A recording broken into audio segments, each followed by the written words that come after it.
In homes and screens our lights unite, classrooms stretch beyond four walls. Through every challenge day and night, our faith and growth still calls.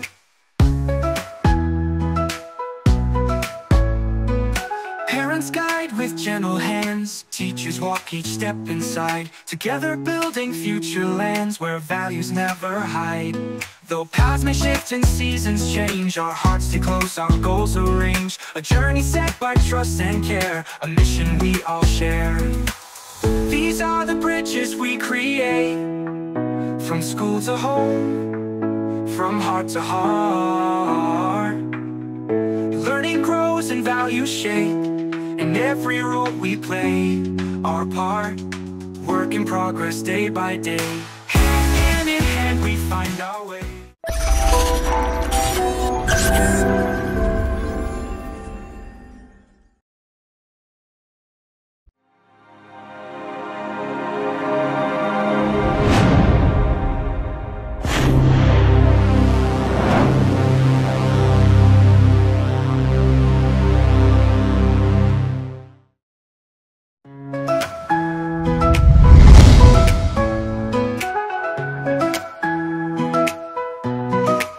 Magandang araw po sa inyong lahat. Magandang gabi po sa inyong lahat. Good morning, good afternoon, good evening sa inyong lahat. Magandang hapon po sa ating lahat. Ako nga pala si Jean Kenneth M. Ilagan. Ako si Louis Benedict Ignacio. I am Albert Alvin H. De Jesus. This is Dr. Giselle Barion. This is Telma Maranya. This is Attorney Dwight Ramos. I am Dr. Evelyn Songko and I am happy to be with you. Ikinagagalak ko makasama kayo lahat sa isa na namang makabuluhang kwentuhan dito sa Bridges. Excited naman ako sa introduction mo, Louis. And I'm really so excited to be here. It's really my pleasure to be invited here because this is a very good platform po. Not to be only bridging faith, hope, and love, but at the same time bridging the bond between the alumni and their alma mater.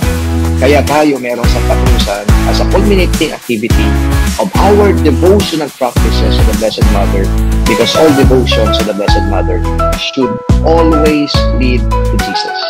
Ang mga popular na issues sa mga Pilipino, no? Yung mga may kinalaman sa sikmura, mga economic issues, trabaho, inflation. Pero kahit ganyan pa, makikita na ang mga Pilipino nagbibigay ng attention sa mga political issues gaya ng West Philippine Sea issue. We need our future generations to meet their own needs without sacrificing also yung mga needs natin na nararanasan natin ngayon. So we need this clean air, malinis na hangin, malinis na tubig, yung lupa natin hindi pa poison, then okay pa yung mga karagatan natin, okay pa yung mga kabundukan natin. O kaya naman dati maayos ang pagsasamahan ng mag-asawa, bigla na lang may nangyayari na hindi nila inaakala at yung kanilang family bond humihina. Pati yung relasyon nila sa Diyos biglang humihina. I love you. I love Jesus, Holy Spirit, and Mama Mary. Thank you and God bless. The PAR is not out there to, use taxpayers. Di pag nalugi yung taxpayers, di mo babawasan yung magbabayad ng tax. First and foremost, we embrace change. We need to cultivate our passion for learning and to be flexible based sa Tomasian values ng commitment, competence, and compassion. Go back to your core. When things are really, really tough, when you're going through transitions, when you're going through changes, go back to who you are as a person and as a leader. And at the same time, yung core values natin as Tomasans dati, perfect and parate as a guide for me. You always have to be competent, you always have to be committed, and more importantly, the compassion side of it is going to be your edge in any kind of workplace that you're going to be working. Happy anniversary to Bridges. Here at Bridges, we build bridges of faith, bridges of hope, and bridges of love.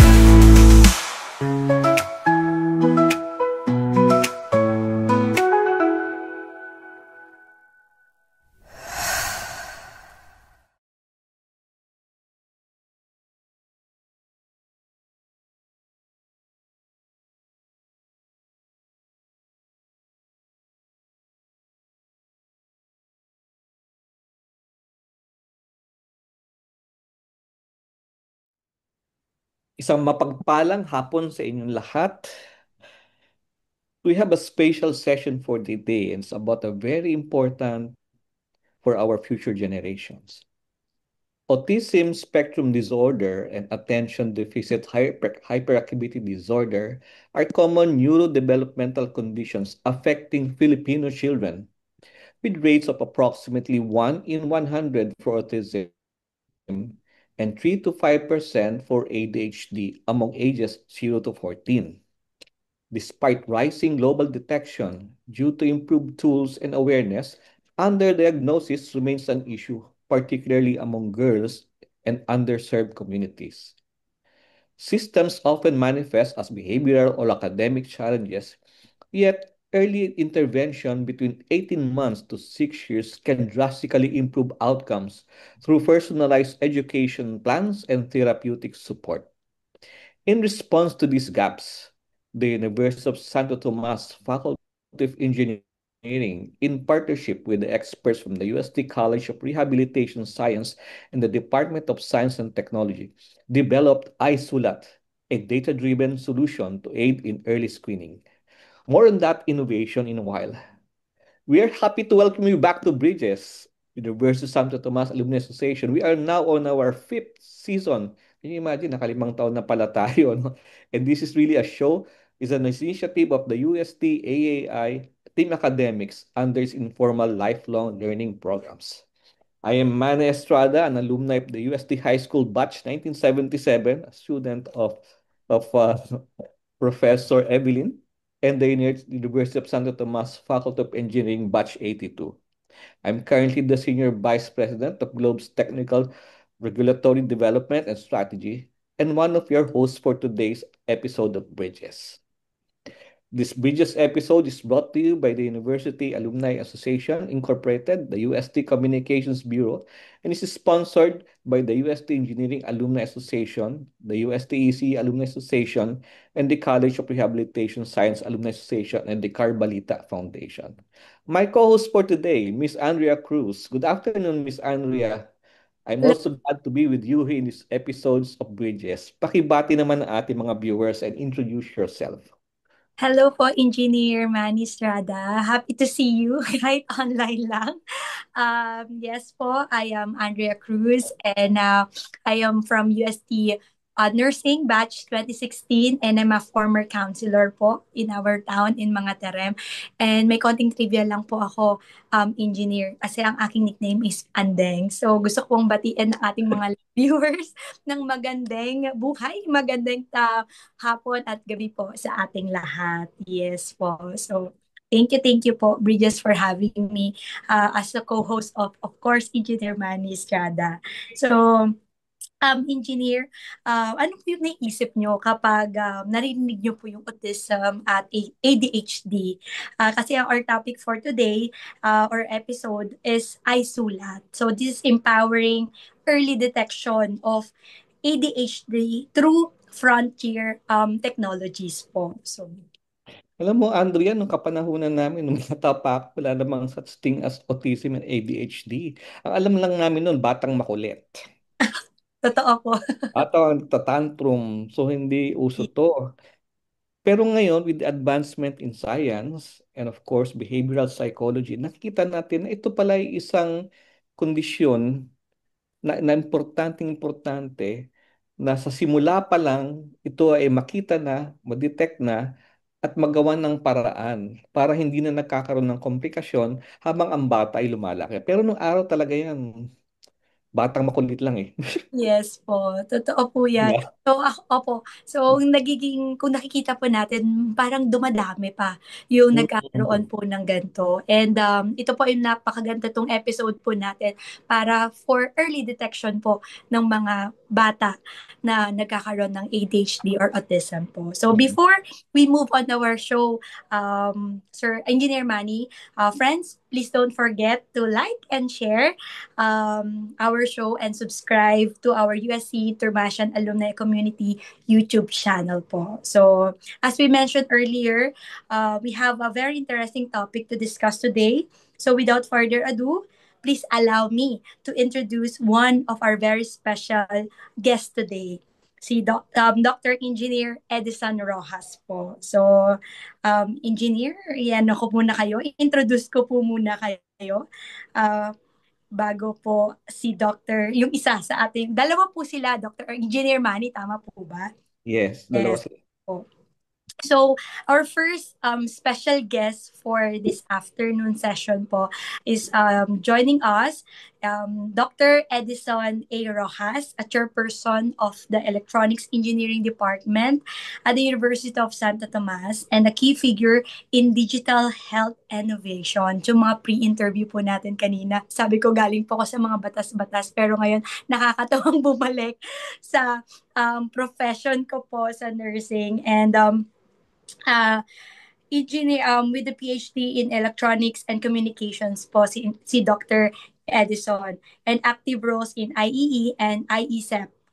Dr. Rojas blends deep academic expertise with real-world impact.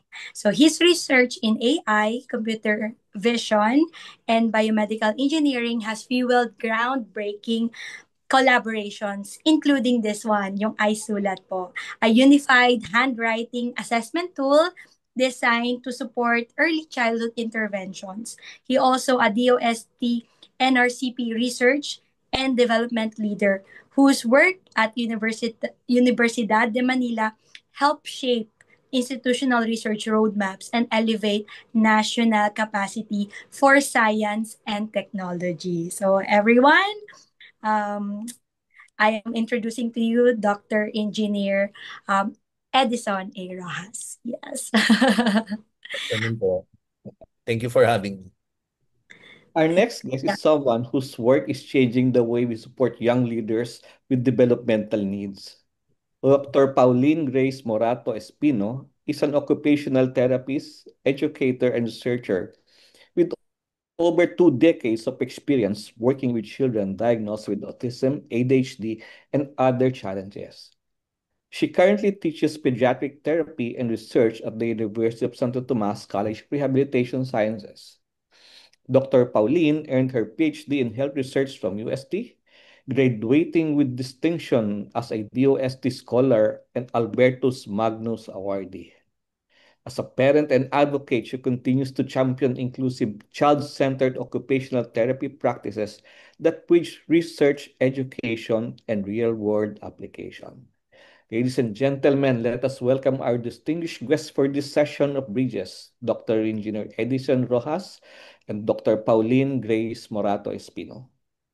Yes po. Hello po. Good afternoon, Hello, everyone. doctors. Yes, so welcome to Bridges po, Dr. Edison and Dr. Pauline. Kamusta po kayo?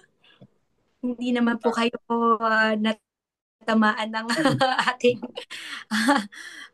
typhoon. Okay lang po ba kayo? Okay naman po, fortunately. Ang alam ko po medyo meron pa kayong mga ibang mga event for today pero thank you po for giving time for our Bridges po session for tonight for today po. So, yes, Engineer Manny. Siguro simulan na natin, no? Medyo interesting itong topic natin ngayon eh. Unang-una, naiintriga ako dito sa iSulat nito eh. And I would like to check ano ba talaga tong iSulat na to? And how did we come up with this concept of using a pen to detect early signs of condition such as ADHD and autism spectrum disorder? Bali po ang iSulat po is actually an acronym, short for Intelligent Stroke Utilization, Learning Assessment, and Testing po. Bali, intelligent pen po siya that uses unified handwriting assessment po. It gathers and analyze, evaluates handwriting data. Kasi po sa pag-aaral po natin, base rin po sa mga literature, 70% po ng ginagawa ng mga kabataan ay puro handwriting po. So naisip po namin na gamitin po ito na means para po magkaroon ng information tungkol po sa isang bata po. So ang iSulat din po, yung idea niya came from the actual need of help ng mga clinicians and occupational therapies na alam naman po namin ay natin na may kakulangan po sa Pilipinas po, no? Ito po ginagamit natin to detect early signs of possible sensory processing difficulty po or SPD sa mga bata. So yun po yung pinaka-idea po ng iSulat. Very intriguing yan, ha? I did not realize na yung palang pag-analyze ng handwriting is a potential sign of autism disorder syndrome. Can you tell us more about how this pen works at saka how was it developed? Anong mechanism ng pen na to ang ginagamit para ma-assess yung early signs of these said disorders? Actually po, yung handwriting po kasi, ang ginawa po kasi namin, nagkaroon po kami palagi po kami nagmi-meeting ng grupo po nila Doc Pauline. And then po, nagkaroon po kami ngayon na idea na yung pong mga manuals po pala na ginagamit para ma-detect yung mga problema ng ng developing children po, meron po sila mga handwriting manual. So naisip po namin, kung makakagawa po kami ng technology or innovation that could replicate the different manuals available na mga standard po. So maging malaking tulong po ito kasi medyo mahal po yung mga manuals po na yon.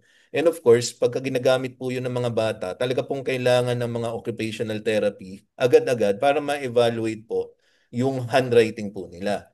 So naisip po namin, together with the team of Doc Pauline, na sana magkaroon tayo ng initial analysis man lang ng kanilang pagsusulat. So naisip po namin gumawa ng sensor-based pen. So yung pong iSulat po is a pen of having different sensors na may mga signals na ang ginagawa po namin, nire-replicate po namin kung ano po yung mga manuals na meron sa side naman po ng mga occupational therapies.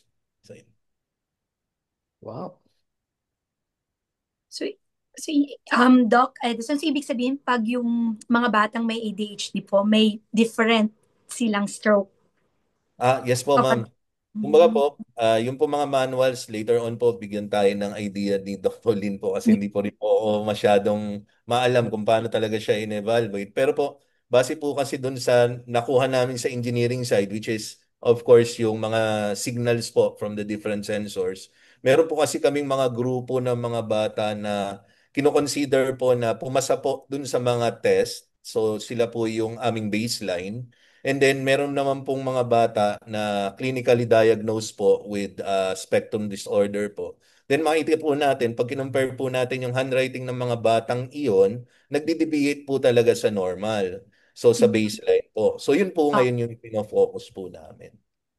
Okay. So, based on yung using po ng handwriting analysis po, Doc, valid and accurate method po na po siya for detecting ADHD and other signs of autism po, no? Or what are the other methods and how may mga other methods po ba na existing ngayon and how do they compare to iSulat? Actually, siguro po, I can answer this question. Go po. Actually, sa ngayon po, hindi pa po talaga valid or accurate na method yung paggamit ng handwriting to detect autism or ADHD. At ito po yung gusto naming aralin currently. Yes. So ito yung pinopropose namin na study. At ito sana yung gusto naming maging outcome. Kasi nga naman, currently, para po ma-detect kung ang bata ay may autism or ADHD, kadalasan po nagre-rely tayo muna dun sa mga adults na kasama ng bata. So kadalasan po yung parents, may napapansin sila na parang medyo kakaiba dito sa anak ko, 'di ba? Or kapag pumapasok na sa school, yung mga teachers, ire-report nila sa parent, Mommy, Daddy, parang meron po akong napapansin sa anak ninyo at mukhang kailangan niyo po siyang patignan sa developmental pediatrician. Sa ngayon po, yun po yung usual na nangyayari. Tapos, dadalhin po yung bata sa developmental pediatrician para ma-diagnose kung may autism or ADHD. Ang problema po dito, dahil po doon tayo nagre-rely, madami po tayong namimiss na bata na meron palang problema, pero tumatagal na hindi na detect, hindi napapansin or hindi natitignan ng doktor. At dahil po doon, mas dumadami na yung problemang kailangang um, ayusin later on. So actually recently, nagkaroon po kami ng meeting with some people from DepEd at meron po silang data na nagsasabi na napakarami daw pong bata talaga sa public schools na merong um, special needs, merong disabilities, pero left undetected. So, hindi po na-diagnose itong mga batang to, pero napakarami po pala nila na nangangailangan ng, medical and therapeutic services. Yes. So, yun po sana yung gusto naming matugunan dito sa iSulat, di ba? So, kapag ginamit po nila yung iSulat, initially, ang gusto lang po talaga namin sanang mangyari ay mapabilis po yung pag-assess ng handwriting problems, di ba? Kasi, yun nga, napaka-importante po ng handwriting sa mga mag-aaral natin eh. Dr. Pauline, I think Kailangan yung nawawala yung signal ni Doc. Yan.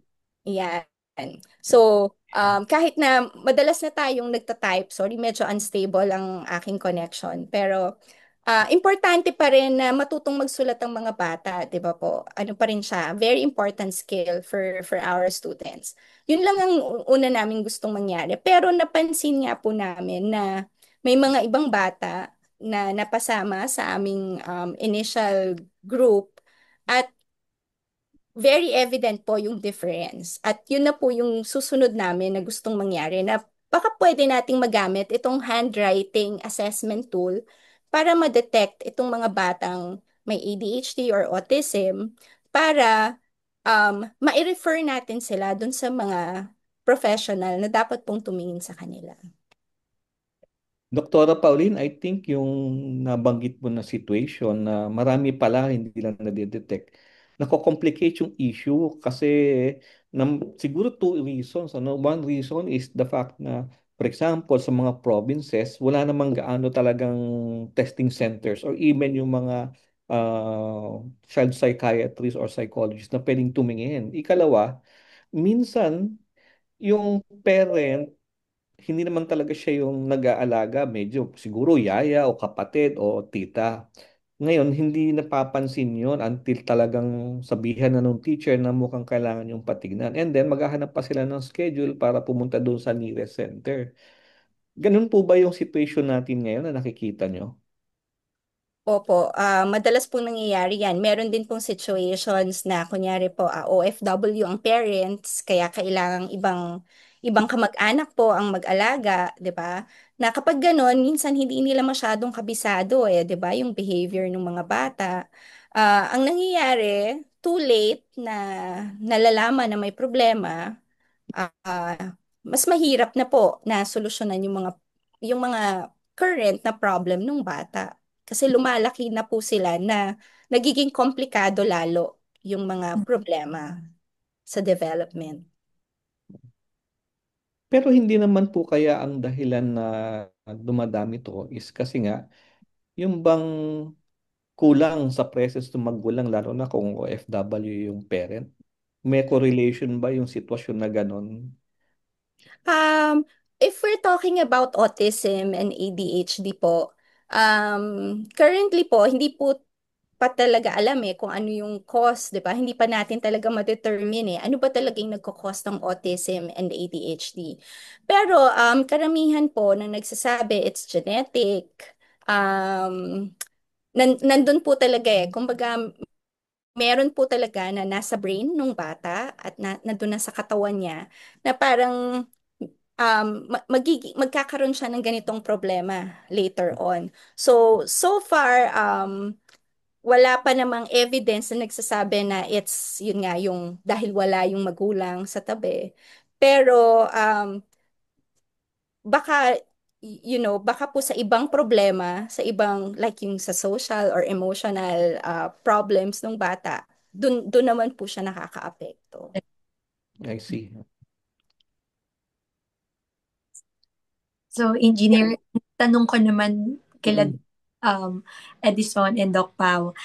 What are the challenges po na sa tingin nyo nakaka-affect dito sa development nyo po ng iSulat? Is it seemingly simply but under the hood? So to speak, I think the solution itself is complex po, di ba? So ano po yung nagiging challenge nyo po ngayon? I think Dr. Edison po ang makakasagot po nito, Engineer Manny. Actually po, initially po, ang mga naging problema po namin, number one yung design po mismo ng pen. Kasi most of the sensors that we wanted to use are not commercially available locally. So ang ginagawa po namin, angkat pa po namin sila sa ibang bansa. Fortunately, nung aming ginagawa yung pen, yun po yung time ng pandemic po. So yung pagdating po ng mga in-order namin na sensors, medyo matagal dumating. And minsan po, meron ding mga defects. And then kasama rin po ng problema na yon dahil nga po nasa kalagitnaan po ng pandemic noon is for us to have the data gathering po. Kasi most of the time po pag nag-data gather kami, though pwede na po pumunta sa kanila, face-to-face kami mag-data gather. Ang nagiging problema po, sobrang strict po dahil nga po sa COVID na nangyari po. So yun yung mga initial na naranasan po namin. That's why yung pong progression po initially nung aming technology medyo tumagal po. And then later on po, syempre po hindi po kami pinabayaan ng UST and at the same time po ng DOST PCHRT. Continuous po yung support po nila. Inaalam po nila kung ano po yung problems na-encounter po namin. And eventually po, nung gumanggang na po at pwede na po almost every week nakakapag-data gather kami, nakakapag-connect kami with different institutions, dire-diretso na po yung pag-set up namin ng database na gagamitin namin for the AI itself. Dr. Edison, ito yung isa sa mga tinitingnan namin ngayon, and I think I had yung AI na yan, no? Ngayon lahat AI eh. Alam mo, biruan na namin sa opisina yan, sa opisina, no? Na AI, pati nagte-take ng meeting notes namin, AI. Pero dapat checkin mo kasi minsan hindi niya alam yung konteksto ng pinag-uusapan. Can you talk more about how this one works with the iSulat, yung AI? Bali po yung AI po kasi ng iSulat is basically from the side po ng College of Rehabilitation Science. Okay. So, malaki po yung tulong po talaga nila. Kasi po, ang ginagawa po namin, ginagather po namin lahat ng handwriting ng mga bata, yung mga activities po nila. And then, yung handwriting manuals or yung mga papers na ginamit po nila will be submitted po dun sa mga partner clinicians po namin. And then they will evaluate the handwritings of the children. So yung pong magiging output po nila will be the basis of the label nung aming pong system. Take note po, ang ginagamit po ng mga bata sa pagsusulat is yung sensor pen po namin. So yung sensor pen po namin, marami pong signals na nakokolate kami doon. And then, syempre, yung mga signals na yon wala pong ibig sabihin without the help of the actual analysis and evaluation ng mga clinician. So in short, parang idea po nung paggawa namin ng iSulat, binabangga po namin yung technology na meron at existing ngayon with that of the traditional means of the actual evaluation of children po. So yun po yung idea. I see. So, ultimately yan, pag marami na tayong data samples na na-analyze, ito yung magiging parang basis na ma-automate natin ito on a larger scale. Kasi yung issue natin, well, we don't have enough Dr. Pauline Grace. Correct po. 7,100 We're items. hoping. Diba? Oo. Yes. Yes, sir. Actually, yun po yung namin, nakikita namin na the pen can be owned by parents, by the different schools, kahit sa provinces po. And then sabay-sabay po nilang gagamitin. And then eventually, makakita po kami ng konting deviation. And then pwede na po kaming magsabi sa kanila na kailangan na po neto na mag-run pa ng different tests kasi it's possible. May mga markers po na nakita base doon sa collaboration namin with CRS po na possible po na nasa spectrum po yung bata. Again, wala po kaming wala naman pong capability ang isulat na magsabi na meron talaga to. Pero meron po kasi kaming nakikitang signals na pwede naming i-suggest na it's different from that of this child. So it's possible na to run other tests na malaman natin kung ano po ba talaga ang meron sa inyo. Mm-mm.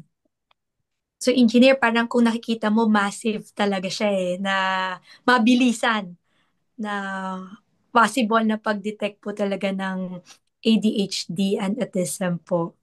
Which is very good po, no? Later on, sana po, we're praying na maging okay lahat po, Dr. Edison. Yes, so, Doc Edison, we understand po nag-pilot trials na po kayo sa 3 schools in Luzon. So, have been successful. Can you share po yung mga results po nung 3 schools na po yun? The 3 schools po, actually ma'am, 4 na po siya ngayon kasi dumadami na po yung partners din namin. The first one po yung sa, lang po, sa Manila area po, yung Juan Sumulong Elementary School. That is through DepEd. So DepEd Manila po, nakipag-connect po kami. And then nag-collaborate po kami. And then isa po sa mga binigay po nila sa amin na possible schools na magkaroon ng first trial po ng PEN is Juan Sumulong Elementary School. And then nagpunta po kami, may mga partners din po kami sa Bulacan, Montessori. And then we have St. Philomena School. And then the last one po sa Porac, Pampanga. Ito po yung medyo partner naman po namin sa UST Simbahayan. So kumbaga po, nagkaroon kami ng chance na pumunta po dun sa Porac, Pampanga. Ano po sila indigenous community po.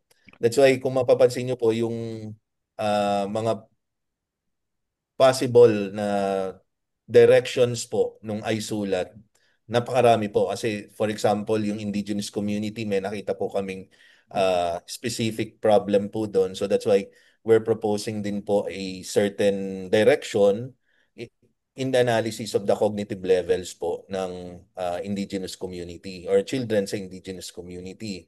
Sa St. Philomena po, sila po yung merong mga clinically diagnosed po na ADHD at ASD po.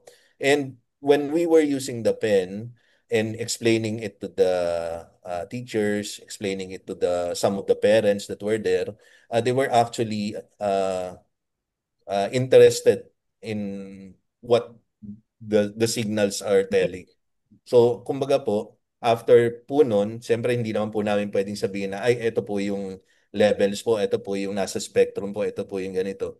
Pero nakikita po nila, base dun sa mga signals, initially na there's a different talaga, output talaga dun sa pagsusulat po nila. And then after po namin makuha yung evaluation ng handwriting manuals na ginawa po nila, nakita nga po namin at nagtutugma nga po.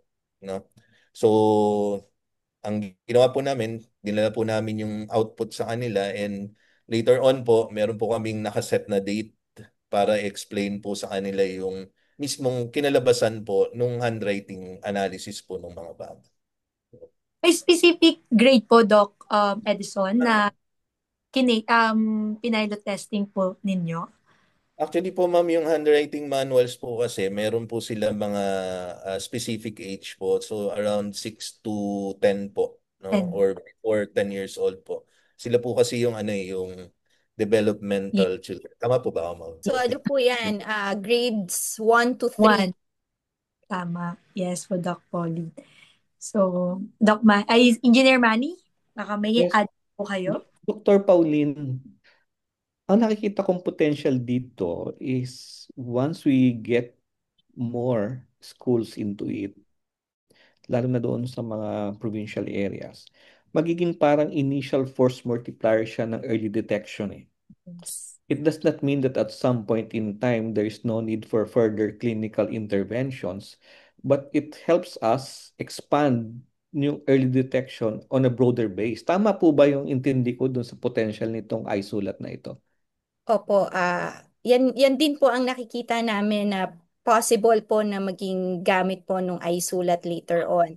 So, bukod po doon sa napadali yung trabaho namin as occupational therapists, kasi dati po yung kinikwento nga ni Doc Ed, 'di ba? Na ang gamit namin yung mga handwriting manuals and we manually assess each handwriting sample. So, ang tinatagal po noon, weeks or months bago namin maibalik yung resulta, 'di ba, sa mga pasyente namin. Kasi talagang iniisa-isa po namin 'yon.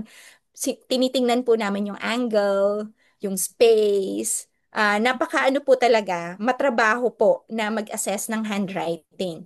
Tapos kung idadagdag pa po natin yung potential ng iSulat na makadetect ng autism or ADHD, 'di ba? Napakalaki po nung masosolusyonan natin na problema na dati po sabi ng DepEd, napakaraming bata na hindi natitignan. Ngayon po, ang bilis nating makukuha yung information. Pagsusulatin lang natin sila, and then, 'di ba, within minutes makikita na natin 'di ba? Sino ba dito yung mga bata na kailangan nating i-refer kaagad sa doktor or sa psychologist, 'di ba? Para mas matingnan ng mabuti. So yung susunod pala na stage niyan, we also need to be able to have para a community of psychologists, child psychologists that can look into them. Kasi kung halimbawa, nagpunta tayo sa isang location, we saw about, sabihin na natin 50 na may potential, na i-refer natin sa mga ano yun, sa next stages ng testing. Then isang importanteng bagay din yun, no, na magkaroon tayo ng community. Well, technically, we have to clone you, Dr. Pauline, para dumami. Di ba? Medyo mahirap po yun. Pero at least, siguro po ang ikinaganda lang nito, kahit kaunti pa po sila, at least alam na po natin yung grupo po ng mga bata na kailangan nilang matignan. Kasi dati po, hindi natin alam kung nasan sila eh. Ngayon, alam na po natin kung nasan sila, malalaman na natin kung nasan sila, at pwedeng-pwede na po silang mapuntahan, di ba?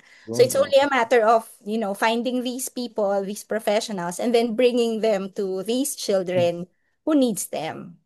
Yun. So, Miss If I Andrea, may bigyan add, kita sir. ng project ngayon para sa'yo. No? Magpasample tayo doon sa mga tarim niyan. Kabalian ko to si Andrea eh. Tapos pagkakita tayo na may potential for next stages, we can maybe organize something like a 1 day, 2 day session so that na matitignan naman sila ng mga clinicians natin, yung mga clinical psychiatrists natin or psychologists. I think it's worth the effort to do that. Kasi, I mean, kung 1:100 and then 3 to 5% yung affected nito, just imagine how many grade 1 students are there in the mga Tarim Elementary School. That's a whole lot Yes. na potential na kailangan natin ma-address early on. And we're Yes. just talking for schools now. Diba? Yes po, Doc. Engineer Manny, kasi kaya nga sabi ko kanina yung question ko sa sarili ko at na nakikita ko sa community nung 7 years akong nasa public service is marami po talagang hindi na pumupunta sa mga doktor kasi nga it's mahal. Yun po talaga eh. Mahal po siya na yung consultation. Nasabi nyo nga kanina sa pre-interview po natin na parang 15,000. So, yun po yung isa ring malaking challenge. Siguro sa part siguro ng government po natin. Kung andito na yung iSulat, which is the early detection, yun nga po, maganda na siguro the LGU can hire kahit na contractual lang in 6 months na yung mga na iSulat idadiagnose nung talagang doctor for developmental doctor para po mapabilis nga yung pag-detect or pag-diagnose sa ating mga kabataan na meron po ditong ADHD and autism. Kasi yun din po yung, sa totoo lang po, Engineer Manny, sa observation ko din po, meron naman tayong sinasabing SPED sa DepEd po. Pero ang nakita ko rin problem po ng mga teachers natin na nasa SPED, wala po talagang doctor na tumitingin. So kung ano lang po yung mga basic na intervention na kayang gawin ng SPED teacher po natin, yun lang. So talagang kulang pa po yung support when it comes to this, lalo sa intervention. Pero again, ang nakikita kong problem nila, Doc Pauline, ngayon, is yung marami tayong hindi pa nakikita. 'Di ba po? Marami pa tayong hindi na-diagnose na because of this eye sulat. Kahit pa paano, meron na po tayong initial lang.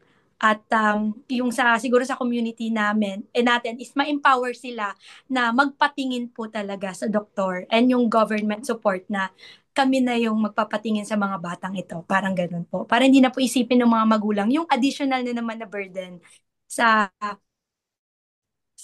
money matters po or sa financially po.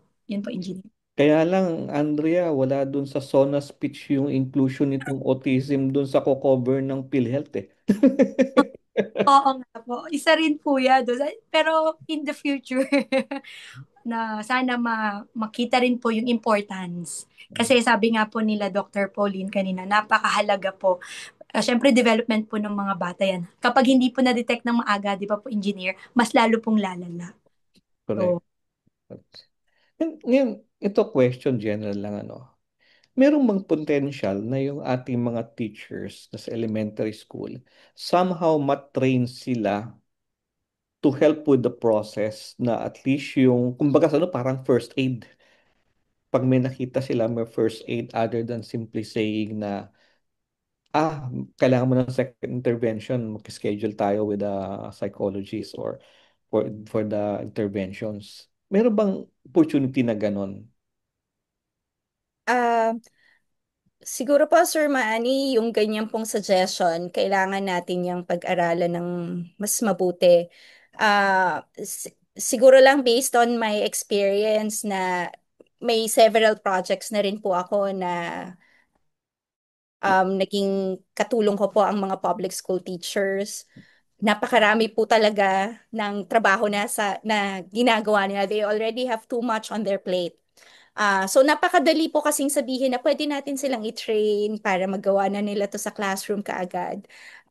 Dahil kaya naman po talaga nila. Ang problema po, napakarami rin nilang ginagawa na talaga. So siguro po kailangan din natin kung meron tayong plano na idagdag to sa mga pwede nilang gawin, dapat po tignan din natin paano sila mabibigyan din nung kailangan nila na support para rin matulungan naman sila dun sa mga iba pa nilang kailangan gawin. Katulad, di ba, yung pag-fill up lang daw ng forms nila ay napakadaming forms ang kailangan nilang gawin tuwing school year. Di ba, yun ang naririnig ko laging iniinda nila eh. So siguro po yung tignan natin paano mabawasan yung mga ibang trabaho na hindi naman talaga ganon ka-importante para mas matutukan nila yung mga trabaho naman na mas malaki yung impact para dun sa mga estudyante nila.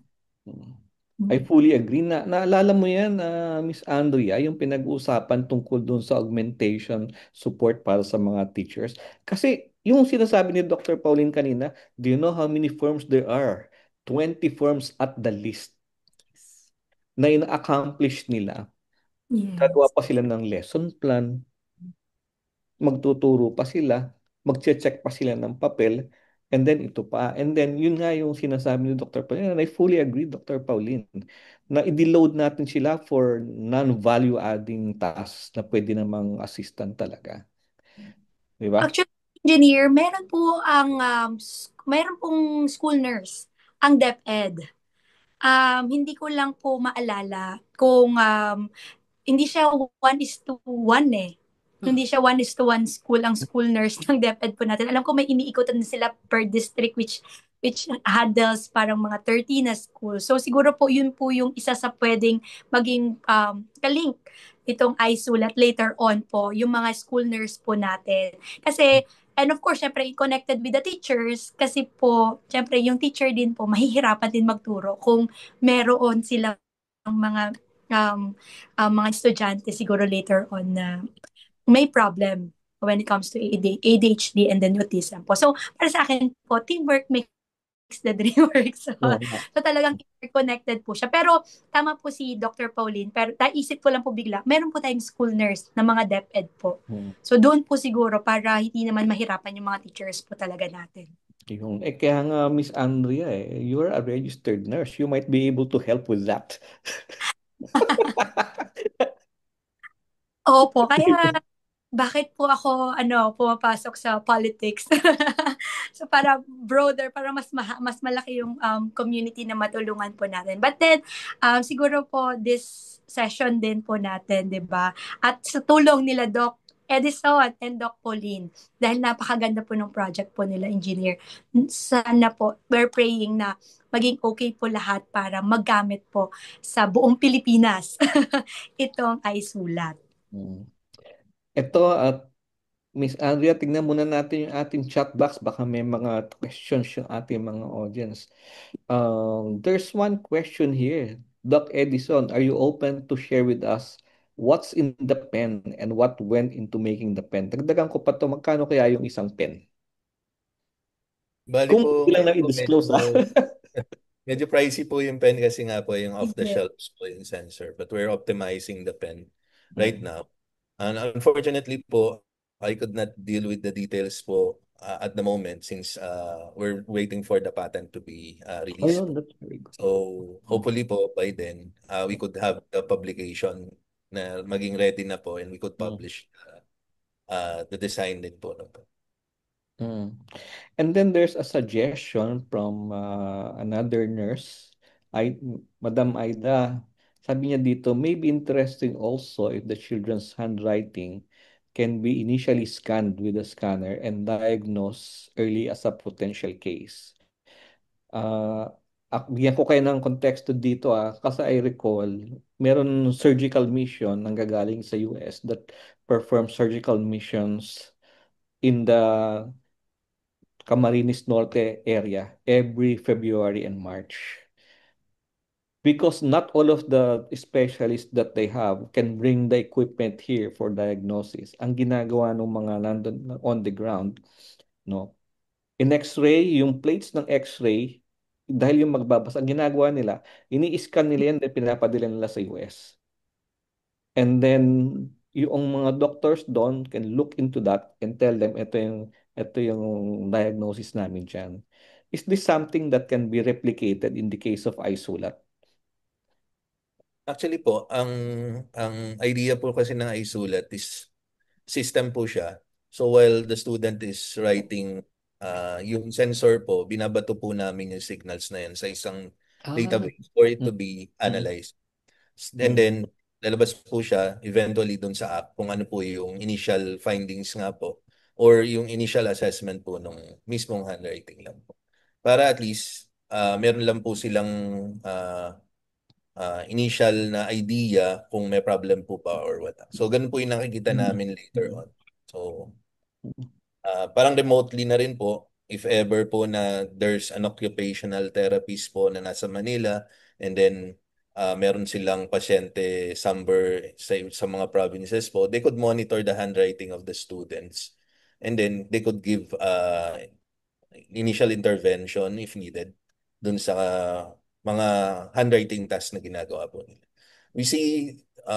We actually see this particular technology to be as an ordinary pen connected lang talaga sa cellphone, wirelessly of course. And then, pwede po natin makuha yung mga information dun sa handwriting. Of course, take note po, yung mga information po na ito is protected by data privacy po. Siyempre, alam po natin yan. Pinapahalagaan po yun ng team po namin. Yun. Andrea, may question ka pa? Maganda tong discussion na to. And I think you, for one, being a member of the SK previously, has a lot of things that are going on to your head, including, babalik na ako sa pag-nurse. Engineer Manny, yung ko lang talaga, habang nagdi-discuss sila Dr. Pao and Dr. Edison, yung bang prayer, nagpe-pray na ako na sana, yun nga po, maganda yung maging analysis and of course, yung support from the government or support from the private institutions para ma-replicate itong magiging patent po nila or itong iSulat. Kasi diba, parang sa akin lang sayang yung pagod lalo kung maganda naman yung naging outcome ng research po nila doctor, pero baka hindi magamit in the clinical po talaga. So yun po yung looking forward po ako. Lalo, sabi ko nga, galing ako sa government po. And like you, I have the same aspiration and dream na sana itong innovation na to mag-gather ng support from the government. Kasi marami Yes. tayong innovators talaga. Sa totoo lang, in terms of innovation, ang downside natin, hindi siya gaano nabibigyan ng suporta ng gobyerno. And I think this is something worse to really support. Kasi kung titignan mo, sinasabi nga nila, yung future natin is nasa kabataan. Can you imagine a future of the Philippines driven by autistic children? Na hindi mo na-detect? Ikaw, Dr. Oh. Pauline, what do you think? Di ba? Nako, ano po yan? Oo. Actually, marami namang mga talents and Talented, yes. strengths ang children with ASD, 'di ba? Na kaya naman din po nila talaga ang maraming bagay na kaya din po ng iba. Yun lang po sa ibang bagay, medyo kakaiba rin po yung kakayanan nila. Pero siguro po ang pinaka-importante dito, yung mga bata po na nangangailangan ng suporta, maibigay natin, 'di ba? Habang maaga. Kasi yung iba po habang tumatagal, nagiging mahirap na, 'di ba? Natulungan at yun nga nagkakaroon pa sila ng mga additional problems po 'di ba? Kunyari yung bata na may ADHD na hindi niya alam initially na may ADHD siya, pero bakit ba kunyari sa classroom hindi siya makasunod, inaasar na siya ng mga kaklase niya na makulit, 'di ba? Hindi nakikinig kay teacher, bobo. Yung pala, meron lang siya talaga ng underlying problem kaya hindi niya magawa yung mga ginagawa niya sa classroom. And because of that, nagkakaroon na rin siya ng psychological issues, 'di ba? Insecurities na bakit ba iba ako sa mga kaklase ko, 'di ba? When all along, meron pala siyang problema talaga sa kung paano mag-process yung brain niya na kayang-kaya naman siyang tulungan, 'di ba, ng mga professionals kung nalaman lang ng mas maaga. And naiiwasan po sana yung mga additional problems like that one. So, sanga-sanga pala to, Dr. Pauline, kapag hindi natin na-arrest on day one, nagkakaroon pa ng ibang complications? Totoo po yan. So, very critical po kasi yung early years of development ng mga bata, di ba? So, sa umpisa, ang problema lang po nila hindi makapagsalita, nahihirapang kumain. Pero 'di ba kapag tumatagal 'yan, nadadagdagan pa ng nadadagdagan, nagpapatong-patong yung mga problema. Na sana kung nung umpisa pa lang na nabigyan na ng solusyon, ng support na kailangan, doon na po natapos sana yung problema. Tapos lalaki na yung bata na nakakapag-school ng maayos, na marami siyang kaibigan, 'di ba? Nagfo-form siya ng friendships, na maganda yung relationship niya with the family, and then nagagawa niya yung mga gusto niyang gawin, 'di ba? Ganun po sana yung ideal scenario na kahit po may mga disabilities yung mga bata, na nalalaman natin ng maaga at nabibigyan natin ng solusyon ng maaga para doon na po natatapos. Ito controversial ito, no? Meron akong mga mini-mentor na mga interns namin sa company namin. And one of the students said that they're developing something like an AI companion na kapag ka daw may signs of depression, nalulungkot yung tao, ang kakausapin niya is yung AI na lang. Medyo tumaas yung kilay ko doon kasi I don't know how that AI has been trained eh. And isa sa mga controversies ngayon na gusto namin talaga maintindihan is nakaka-contribute ba sa kondisyon ng ganito, sa ADHD at saka autism, yung ang kaibigan ng bata puro virtual? Yung hindi physical na mga tao, itong mga to, virtual lang yung mga kausap nila. Opo. Nako, hindi ko pa po na-encounter yan. Iniisip ko kung paano kaya, siguro iniisip ko kung paano natin na-train yung AI ng iSulat, di ba? Na parang tinrain siya ng mga professionals, di ba? Kung paano mag-isip yung professionals, di ba? Parang ganun niya rin i-assess yung handwriting. So kung sa mga bata naman, kung ano yung sasabihin, 'di ba? Nung mga parang friends niya, dapat yun yung sasabihin. Baka in a way makatulong, pero at ang lagi po natin kasing sinasabi, hindi kasi kayang palitan talaga ng AI ang tao, 'di ba? Ang human. So kailangan pa rin na nandoon yung tao para po, 'di ba, i-review, i-supervise, 'di ba? Kasi tayo naman, sa atin naman talaga nanggagaling yung parang, yung complete picture. Yung AI parang isang part lang yung alam niya talaga, pero hindi niya kayang alamin yung buo, 'di ba? Kasi marami pang ibang aspects, yung emotions. I don't know kung paano ba gagayahin ng AI yun, 'di ba? Yung empathy, gaano kaya kagaling ang AI na matutunan yon. Kasi, di ba, yun yung mga things that makes us human, di ba po? Yes, yes. So, tama naman po yan. Actually, kung ang Tomasino ay may tatlong C, ang AI may tatlong C din, hindi lang nga positive. Number one, ang AI kasi, wala yang commitment eh. Second, wala yang compassion. At yung ikatlong C niya, alam mo, wala rin siyang complete understanding ng human emotion, yung katulad ng sinabi mo kanina. Walang ganun eh. And I don't think na maybe not now. I don't know what happens 5 years from now about how it is. Pero talagang hindi mo mapapalitan ng AI yung tao. And that's the reason why sinabi ko doon sa intern, alam mo, proceed with caution kayo dyan kasi you have to be able to train the AI to recognize human feelings and emotions at any given point in time. Walang empathy, sabi mo nga, Dr. Paul. So, engineer, parang nakita ko rin na isang super ganda sa iSulat po natin is matulungan po talaga yung mga, lalo yung mga parents po natin. Sa totoo lang po, minsan may mga parents tayo na sa first stage, alam na first stage po nila, in denial po sila na may ganun na situation po yung anak nila. So, siguro mas maganda encourage ni Dr. Pauline yung ating mga parents po and yung mga guardians na wag matakot no, na magpa-konsulta sa doctor. Si Doc, go Doc Val.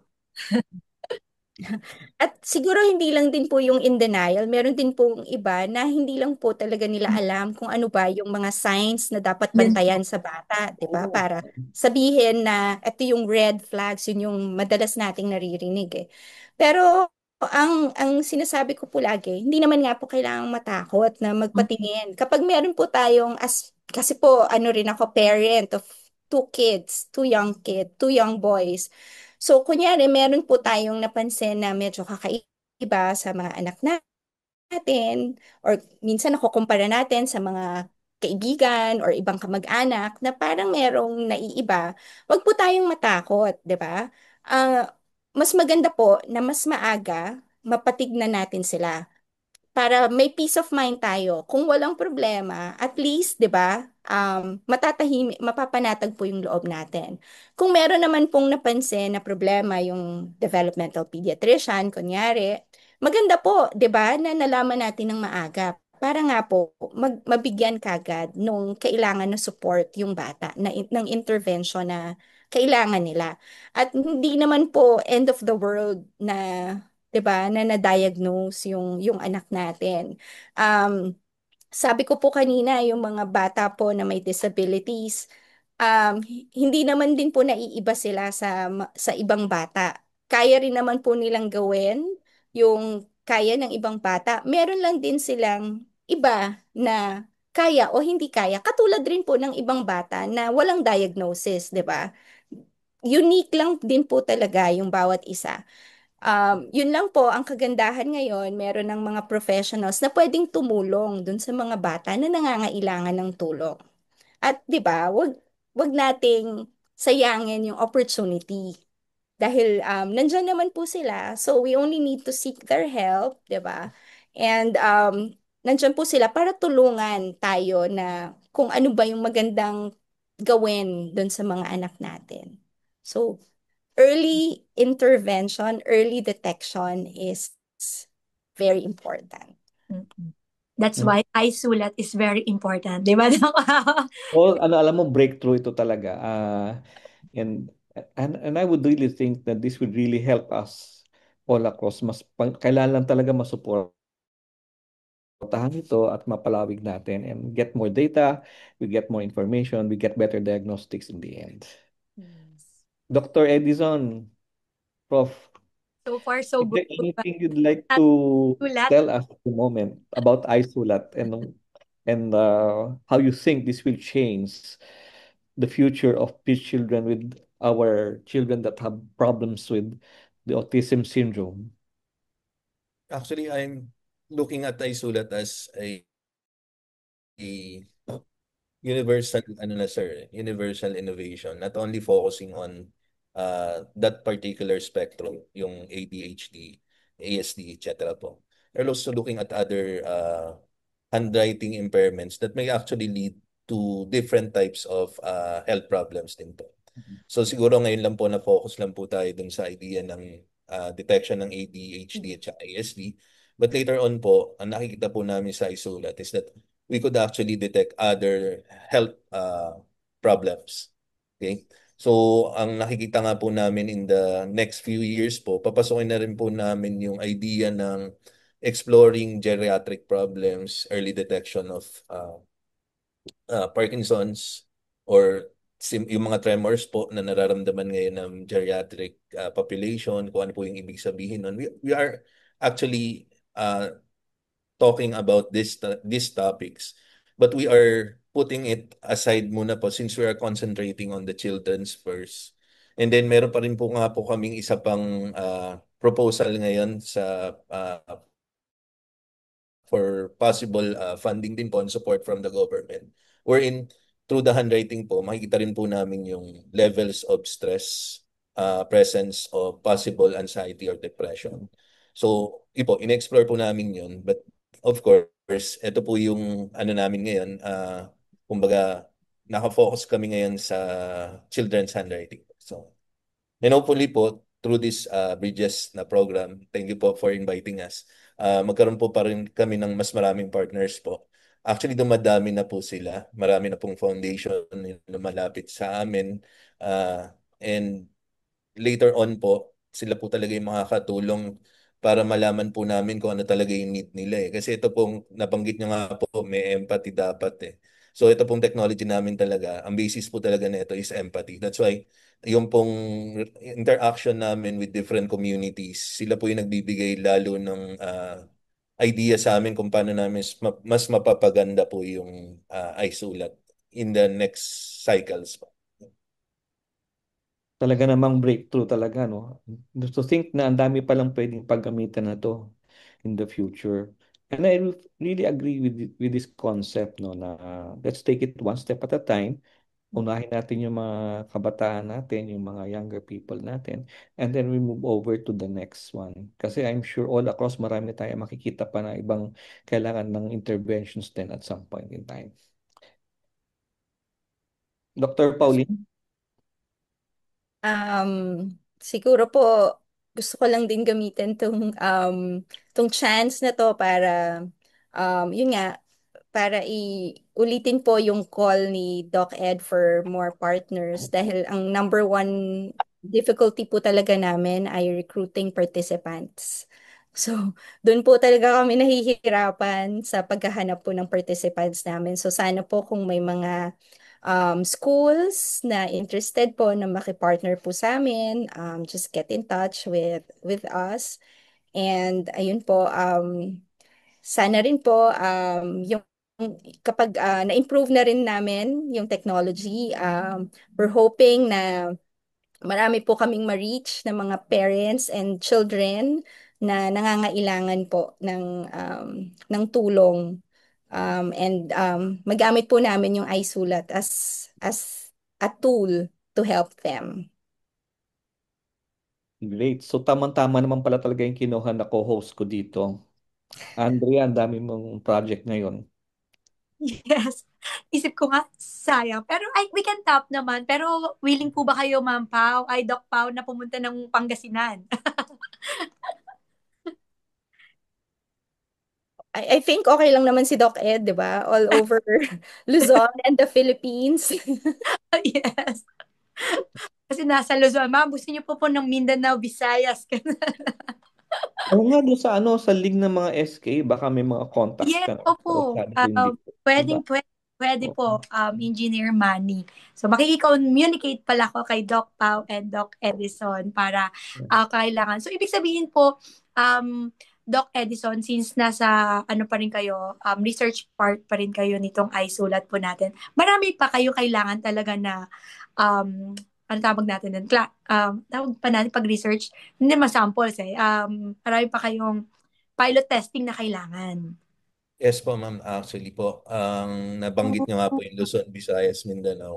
Ang data po namin ay nakakonsentrate po sa Luzon. And we are really focusing on visiting different locations po in order for us to get as many sample as possible. Okay. Oo nga, no? So kapag naki-partner kayo, Doc Manny and Doc Pau, ano yung mga kailangan ng mga partners natin na i-prepare ba? Or ano yung mga kailangan nyo with our partners para makita rin or marinig din po nila na kaya pala namin. So invite namin sila Doc Edison and Doc Pau. Yes, ma'am. Usually po, pagka po nagkakaroon po kami ng bagong partners, in-explain po talaga namin yung mismong idea ng iSulat, kung ano po yung kaya niyang ibigay, and yung expected din po namin dun sa magiging partners po namin. So, meron naman po kami mga prepared na mga documents, and of course, may mga research ethics po talaga kami na sinusunod, and definitely, when we do our research, talaga pong pinaghahandaan naman po. Sa tulong din po siyempre ng university, guided po talaga kami on how we proceed with doing such research. Great. I think we've run out of time. Ang ganda-ganda na itong session na to, no? And it's really, to me personally, it's a revelation that your handwriting really speaks much about you. Even your health, even your mental disposition, kung meron kang mga problema. And I think there's a really good potential about this one, especially when we're talking about making sure that our younger generations issues about this autism disorders and its entire syndrome, kasi marami pala to na ma-address natin with this development and innovation. Kasi nga naman, sabi ni Dr. Pauline kanina, pag hindi ito naasikaso at nagkaroon ng intervention, nagsasanga-sanga to, nagkakaroon ng iba-ibang complications. So yes, this innovation, I think, is really something that we should support totally. Yes. Andrea, meron kang any final words from your end? Siyempre po, thank you so much sa ating mga special guests, Doc Edison and Doc Pao. Sabi nga we offer our prayers talaga. Dahil UST ang nakakatawa sa UST, before and after talaga. Yung God's grace po yung pinakamahalaga dyan. And of course, sabi nga, more partners po para mas ma-develop po yung iSulat. So, of course, Engineer Manny, before we end, we have few announcement. If may announcement pa po tayo, siguro we would like to invite yung mga iba pa nating mga followers and mga new mga susunod na mga followers ng Bridges to watch, of course, other episode po sa mga next week or next in every week na meron po yung Bridges po. At nakakatuwa na makita na maraming topics na makakatulong hindi lang sa ating personal, kundi professional at sa buong bansa po, 'di ba? So, yun na po, Engineer Manny. Meron pang isa siguro from my end, ano. I just realized that Bridges is, really bridging us all across. Can you imagine? Magkakahiwalay tayong locations. Nasa Thailand ako, malapit sa border ng Thailand at Cambodia. Si Professor Ed, nasa Caloocan. Ikaw, I think you are in Metro Manila. No? So Bridges is really bridges. Bridging us all together across the world. So on behalf of the UST Engineering Alumni Association, through its president, Engineer Mario Romel Dino, we would like to thank our guests, Dr. Pauline Grace Morato Espino and Dr. Edison, for sharing with us iSulat, empowering, accelerating early detection of ADHD through frontier technologies. We would like to thank the UST Alumni Association Incorporated, especially the Team Bridges, for hosting us here and for giving us the opportunity to sponsor this episode of Bridges. We'd also like to thank our sponsors for today, the UST Alumni Association Incorporated, the UST Engineering Alumni Association, the USTEC Alumni Association, of course, the College of Rehabilitation Science Alumni Association, and Carbalita Foundation. Again, friends, don't forget to like, share our show, and subscribe to our UST Tumashan Alumni Community YouTube channel.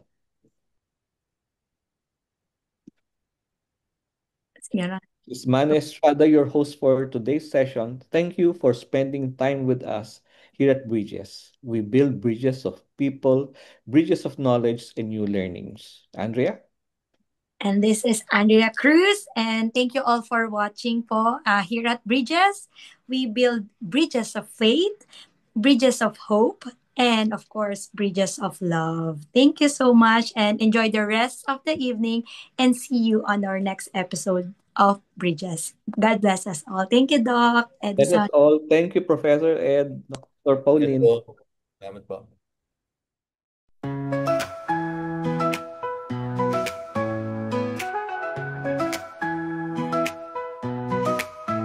In homes and screens our lights unite, classrooms stretch beyond four walls. Through every challenge day and night, our faith and growth still calls.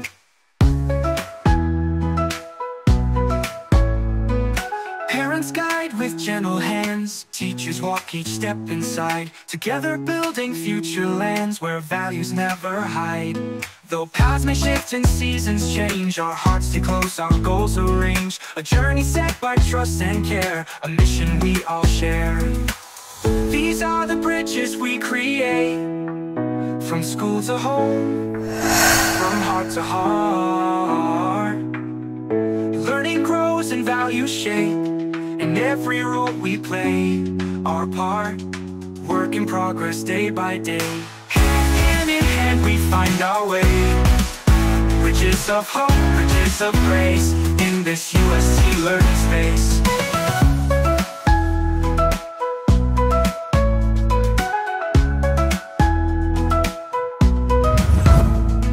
In every lesson, fear or light, we plant the seeds of truth and love, guided by wisdom's gentle sight.